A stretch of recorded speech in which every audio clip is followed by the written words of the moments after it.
ದರ್ಶನ್ ಜಾಮೀನು ಭವಿಷ್ಯ ಏನು ಅನ್ನೋದು, ಯಾಕಂದ್ರೆ ಈ 6 ವಾರಗಳ ಜಾಮೀನೇನು ಕೊಡಲಾಗಿತ್ತು ಅದು ಹೆಲ್ತ್ ಗ್ರೌಂಡ್ಸ್ ಮೇಲೆ ಕೊಟ್ಟಿದ್ರು. ಆದರೆ ದರ್ಶನ್ ಇನ್ನೂ ಕೂಡ ಯಾವುದೇ ಶಸ್ತ್ರಚಿಕಿತ್ಸೆ ಸರ್ಜರಿ ಯಾವುದೂ ಕೂಡ ಅಲ್ಲಿ ಆಗಿಲ್ಲ. ಸೊ ನ್ಯಾಯಮೂರ್ತಿ ಎಸ್ ವಿಶ್ವಜಿತ್ ಶೆಟ್ಟಿ ಅವರಿರುವಂತಹ ಹೈಕೋರ್ಟ್ ಪೀಠ ಅನಾರೋಗ್ಯ ಕಾರಣಕ್ಕೆ 6 ವಾರಗಳ ಮಧ್ಯಂತರ ಬೇಲನ್ನು ದರ್ಶನ್ ಪಡೆದಿದ್ದರು.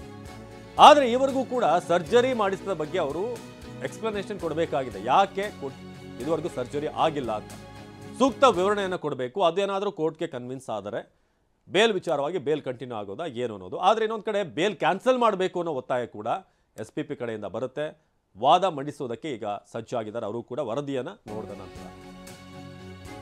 ಸೊ ದರ್ಶನ್ ಅಂಡ್ ಗ್ಯಾಂಗ್ನಿಂದ ರೇಣುಕಾಸ್ವಾಮಿ ಕೊಲೆ ಆರೋಪ ಸಂಬಂಧಪಟ್ಟ ಹಾಗೆ ಕೊಲೆ ಪ್ರಕರಣದ A1 ಪವಿತ್ರ ಗೌಡ ಜಾಮೀನು ಅರ್ಜಿ ವಿಚಾರಣೆ. ನಾಗರಾಜು ಆರ್, ಅನುಕುಮಾರ್, ಲಕ್ಷ್ಮಣ್ ಇವರೆಲ್ಲರೂ ಕೂಡ ದರ್ಶನ್ ಜೊತೆಗೆ 6 ಜನ ಸಂಗಡಿಗರು, ಜಗದೀಶ್ ಇವರೆಲ್ಲರ ಜಾಮೀನು ಅರ್ಜಿ ವಿಚಾರಣೆ.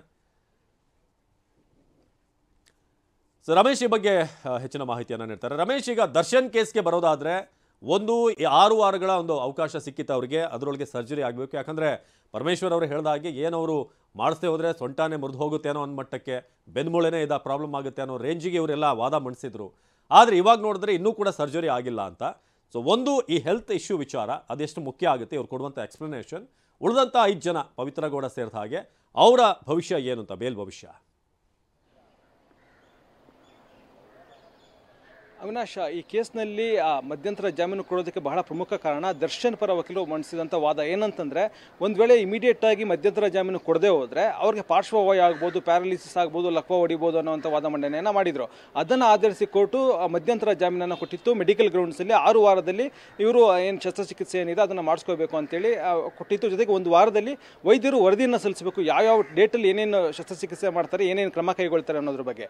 ಆದರೆ ಇದುವರೆಗೂ ವೈದ್ಯರು 2 ರಿಪೋರ್ಟ್ಗಳು ಕೊಟ್ಟಿದ್ದಾರೆ. ಮೊದಲನೇ ರಿಪೋರ್ಟ್ ಮೊದಲನೇ ವಾರದಲ್ಲಿ ಕೊಟ್ಟಿದ್ದು, ಅದರಲ್ಲಿ ದರ್ಶನ್ ಇನ್ನೂ ಕೂಡ ಕನ್ಸೆಂಟ್ ಅನ್ನು ಕೊಟ್ಟಿಲ್ಲ, ಸರ್ಜರಿ ಮಾಡುವಂತ ಅವಶ್ಯಕತೆ ಇದೆ, ಆದರೆ ದರ್ಶನ್ ಇನ್ನೂ ಅದಕ್ಕೆ ಒಪ್ಪಿಗೆಯನ್ನು ಕೊಟ್ಟಿಲ್ಲ ಅಂತೇಳಿ ಮೊದಲನೇ ರಿಪೋರ್ಟ್ ಅಲ್ಲಿ ಹೇಳಿದ್ರು. ಆದರೆ ಮೊನ್ನೆ ಇನ್ನೊಂದು ರಿಪೋರ್ಟ್ ಅನ್ನ ದರ್ಶನ್ ಪರ ವಕೀಲರು ಸಲ್ಲಿಸಿದ್ರು ಕೋರ್ಟ್ಗೆ.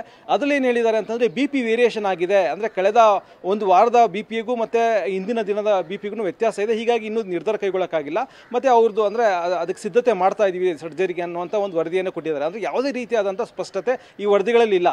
ಹೀಗಾಗಿ ಇದನ್ನೇ ಮುಂದಿಟ್ಕೊಂಡು ಇವತ್ತು SPP ಅವರು ವಾದ ಮಂಡಿಸುವಂತ ಸಾಧ್ಯತೆ ಇದೆ.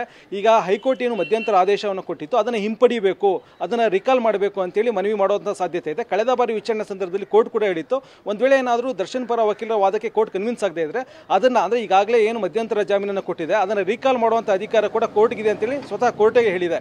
ಹೀಗಾಗಿ ಒಂದು ವೇಳೆ ಏನಾದರೂ ದರ್ಶನ್ ಪರ ವಕೀಲರು ಇದಕ್ಕೆ ಸಮಜಾಯಿಷಿಯನ್ನು ಕೊಡದೆ ಹೋದ್ರೆ, ಯಾಕೆ ಇಲ್ಲಿವರೆಗೂ ಶಸ್ತ್ರಚಿಕಿತ್ಸೆ ಆಗಿಲ್ಲ, ಯಾಕೆ ಸರ್ಜರಿ ಆಗಿಲ್ಲ ಅನ್ನೋದ್ರ ಬಗ್ಗೆ ಸಮರ್ಪಕವಾದಂಥ ಉತ್ತರ ಕೊಡದೆ ಹೋದ್ರೆ ಆಗ ಕೋರ್ಟು ಏನು ಮಧ್ಯಂತರ ಜಾಮೀನನ್ನು ರದ್ದುಪಡಿಸಿ ಅಂದ್ರೆ ಅದನ್ನು ಹಿಂಪಡೆಯುವಂಥ ಸಾಧ್ಯತೆ ಕೂಡ ಇದೆ. ಜೊತೆಗೆ ಅರ್ಹತೆ ಆಧಾರದ ಮೇಲೆ ಮುಂದಿನ ವಿಚಾರಣೆ ನಡೆಯುತ್ತೆ. ಅಂದ್ರೆ ಈ ಜಾಮೀನು ಅರ್ಹತೆ, ಕೊಲೆ ಮಾಡಿದಾರೋ ಇಲ್ವೋ, ಮತ್ತೆ ಕೊಲೆಯಲ್ಲಿ ಇವ್ರ ಪಾತ್ರ ಏನು ಅನ್ನೋದರ ಆಧಾರದ ಮೇಲೆ ಜಾಮೀನು, ಈಗ ಇದುವರೆಗೂ ಸಿಕ್ಕಿರೋದವರಿಗೆ ವೈದ್ಯಕೀಯ ಆಧಾರದ ಮೇಲೆ ಮಧ್ಯಂತರ ಜಾಮೀನು, ಅದನ್ನು ಹೊರತುಪಡಿಸಿ ಈಗ ಅರ್ಹತೆ ಆಧಾರದ ಮೇಲೆ ಜಾಮೀನು ಕೊಡಬೇಕಾ ಬೇಡ ಅನ್ನೋದನ್ನ ಮುಂದಿನ ದಿನಗಳಲ್ಲಿ ವಾದ ಮಂಡನೆ ನಂತರ ಕೋರ್ಟ್ ತೀರ್ಮಾನ ಮಾಡುತ್ತೆ. ಆದರೆ ಇವತ್ತು ಏನು ವೈದ್ಯಕೀಯ ಆಧಾರದ ಮೇಲೆ ಏನು ಜಾಮೀನು ಸಿಕ್ಕಿದೆ ಅದು ಸರಿನಾ ತಪ್ಪಾ, ಮತ್ತೆ ಇವರೇನು ವರದಿ ಕೊಟ್ಟಿದ್ದಾರೆ ಆ ವರದಿಯಲ್ಲಿ ಸಮರ್ಪಕ ಕಾರಣಗಳು ಇದೆಯಾ ಇರೋ ಅನ್ನೋದನ್ನ ಕೋರ್ಟ್ ತೀರ್ಮಾನ ಮಾಡುತ್ತೆ. ಹೀಗಾಗಿ ಇವತ್ತಿನ ವಾದ ಮಂಡನೆ ಏನಿದೆ, ಇವತ್ತಿನ ಕೋರ್ಟ್ ಏನು ಆದೇಶ ನೀಡುತ್ತೆ ಅದು ದರ್ಶನ್ ಪಾಲಿಗೆ ಬಹಳ ಮಹತ್ವದಾಗಿರುತ್ತೆ. ಓಕೆ, ಧನ್ಯವಾದ ಮಾಹಿತಿಗಾಗಿ ರಮೇಶ್.